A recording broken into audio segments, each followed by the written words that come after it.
இனிய உறவுகளே, அன்பு உறவுகளே, பண்ணைபுரம் கிராமத்துல சோழாசலம்னு ஒரு நல்ல மனுஷன், நேர்மையான மனுஷன். நீதி சொன்னா ஒரு ஒரு ஒரு தீர்ப்பு சொன்னா சரியா இருக்கும். அவ்வளவு கரெக்டான ஒரு ஆளு, நல்ல வசதியான ஒரு கூட. ரைஸ் மில் இருக்கு, நிறைய நிலங்கள் இருக்கு, எல்லாத்தையும் கணக்கு வழக்கில் பார்த்துக்கிறதுக்கு ஒரு கணக்கு பண்ண இருந்தார். அவர் பேரு சோமையான்னு பேரு. இந்த ரெண்டு பொண்ணுங்களும் ஸ்கூல்ல இருந்தே ஃப்ரெண்ட்ஸ். ரெண்டு பேரும் வந்து காலேஜுக்கு படிக்கிறதுக்காக சென்னைக்கு வந்து ஆகணும். சென்னைக்கு வந்து ஆகணும்னா ஒரு பொண்ணுக்கு ஒரு பொண்ணு ஒத்தாசையா இருக்கும். ரெண்டு பேருமே ஒன்னா போட்டையா அப்படின்னு சொல்லி அனுப்பிச்சுட்டாங்க. சென்னைக்கு வந்து இதுல வந்து ரேகா, யாரு தலைவரோட பொண்ணு, நல்ல புத்திசாலி, மாவட்டத்திலேயே இரண்டாவதாக வந்த பொண்ணு. முதலிடத்தை பிடிச்ச பொண்ணு வேற ஒரு ஊர்ல இருந்த பொண்ணு. இந்த பொண்ணு ஒரே ஒரு மார்க்ல செகண்ட் பிளேஸ். ஆனாலும் அதுக்குள்ளார ஒரு தீர்க்கமான எண்ணம், முதலிடத்துக்கு வந்துடணும்னு ஒரு எண்ணம், ஒரு ஆசை. ரேகாவும் நல்ல படிப்பா.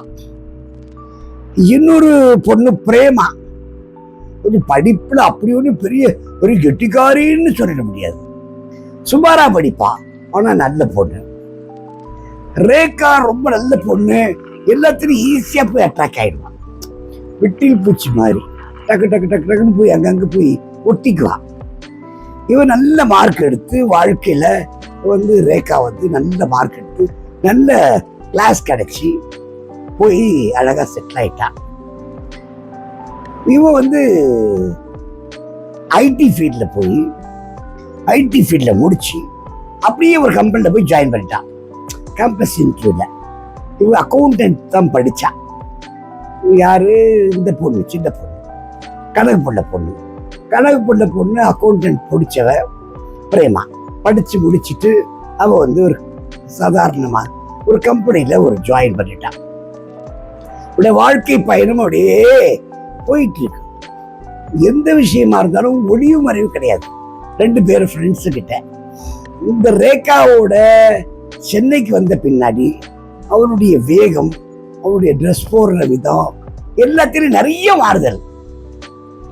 அந்த பொண்ணு பிரேமா மட்டும் சொல்லுவான், இரு கொஞ்சம் கொஞ்சம் ரொம்ப ஃபாஸ்டா போற ரேகா, கொஞ்சம் ஸ்லோவா போ, என்ன சென்னை சிட்டி ரொம்ப மோசமானது, இதுல நிறைய கருணாக பாம்புகள் நிறைந்திருக்கக்கூடிய இடம் கூட அப்படின்னு எங்க ஊர்ல சொல்லுவாங்க.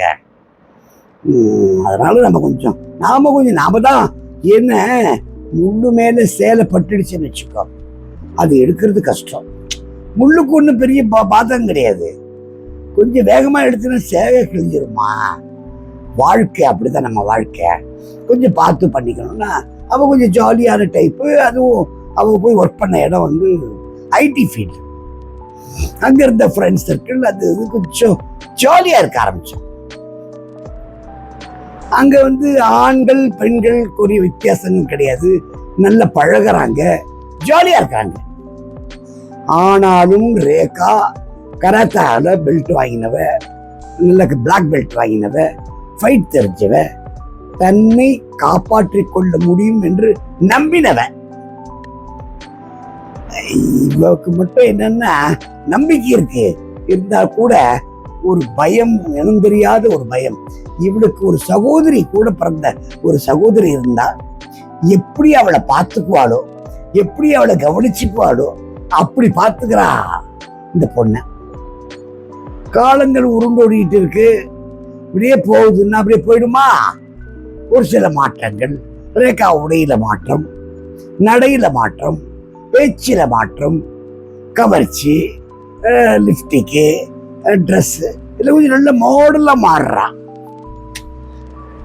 ஆனா அவ சொல்றா, இந்த பார், நீ பாக்குற பார்வை தப்பா பாக்குற பிரேமா.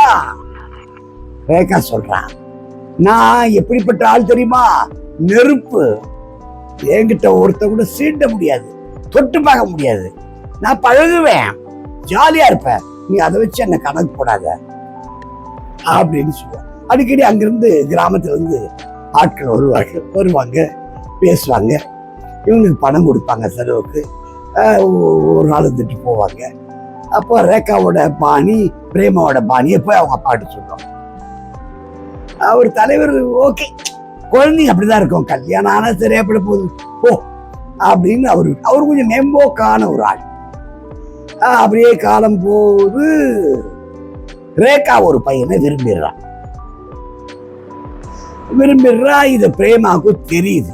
பிரேமா கிட்டே சொல்லிடுவான், இந்த மாதிரி அந்த பையனை விரும்புறேன் நானு, அரவிந்த்னு அவனுக்கு பேரு, அவன் கொஞ்சம் பெரிய இடத்துல விட்டு பையன், கொஞ்சம் ஜாலியா பழகிறான், எனக்கு பிடிச்சிருக்கு, நான் பழகிறேன்.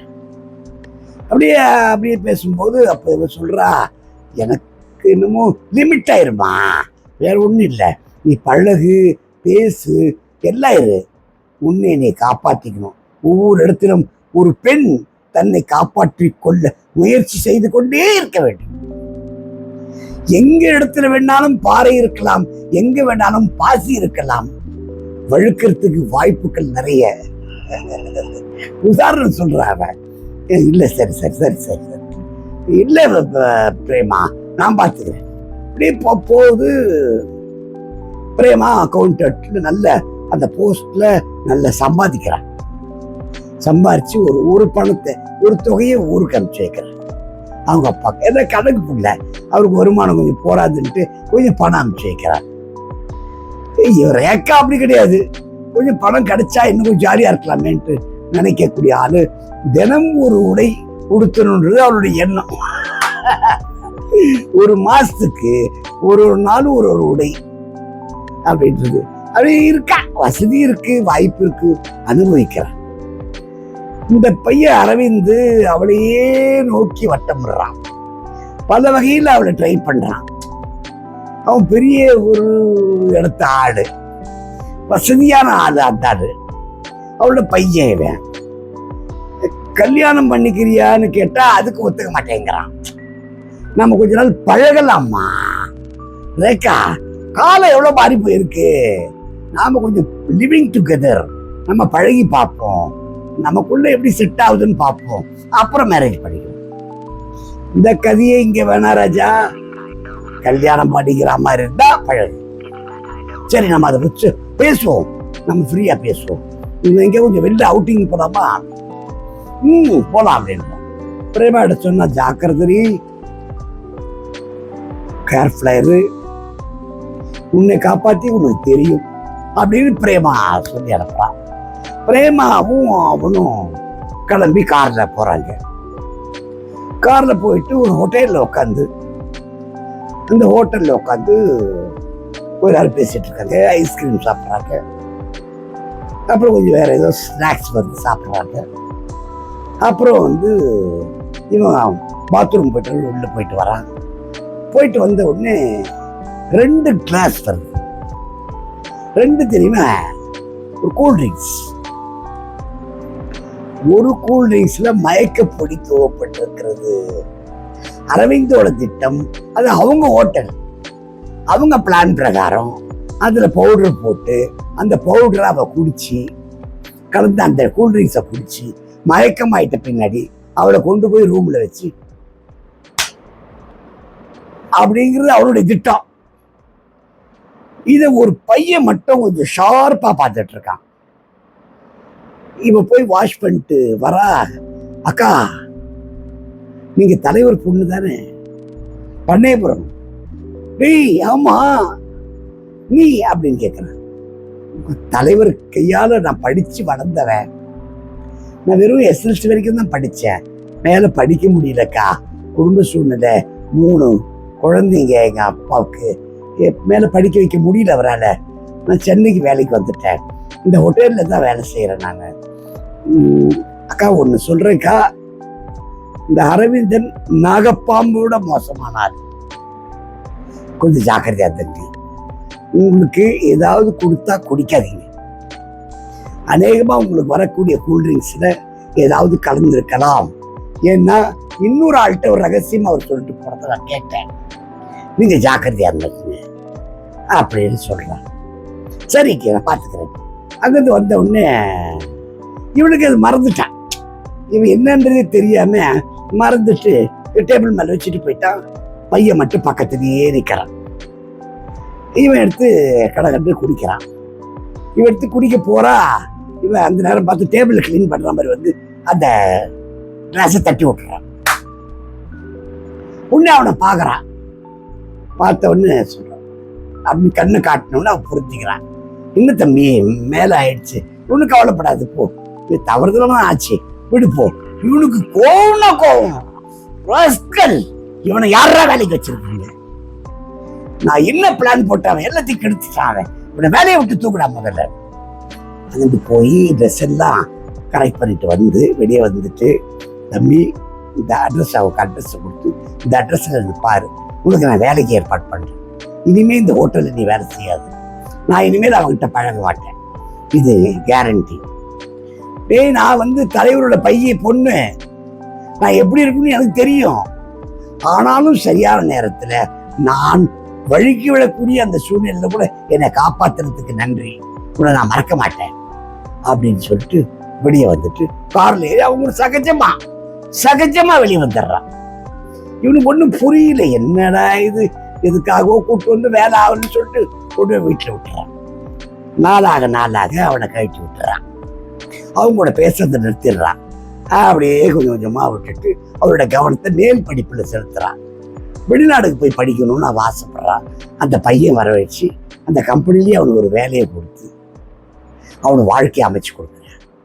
இவனும் வெளிநாட்டுக்கு போய் படிக்க போயிடுறான். இவன் கணக்குள்ள பொண்ணு வந்து அந்த கம்பெனிலேயே பெரிய accountant post, top chief accountant ஆகி நிறைய சம்பாரிச்சு அவன் குடும்பத்தையும் காப்பாத்தினான். இவன் மேல்நாட்டில் படிக்க போய் மேல்நாட்டிலையும் படிச்சு அங்கேயே செட்டில் ஆயிட்டான். அங்கேயே கல்யாணம் பண்ணிட்டு அவன் வாழ்க்கையை சிறப்பாக அமைச்சுக்கிட்டான். வாழ்க்கையில சில நேரங்களில் பாறை என்று நினைத்து காலை வைக்கும்போது தான் தெரியும் அங்கே பாசி இருப்பது. கொஞ்சம் ஜாக்கிரதையா ஒவ்வொரு ஸ்டெப்லையும், ஆணா இருந்தும் பெண்ணா இருந்துருச்சு. ஃப்ரெண்டு கூட சரி சொல்லுவான், ஒன்னும் இல்லை மச்சி, லைட்டா சாப்பிடு, இது சோசியல் ட்ரிங்க்டா, உடம்புக்கு நல்லது, லைட்டா சாப்பிடு, கலர் மாறும் அப்படின்னு சொல்லுவானுங்க. நம்பாதீங்க, எந்த ரூபத்தில் இருந்தாலும் அது விஷம் தான். வாழ்த்துக்கள், நன்றி, வணக்கம்.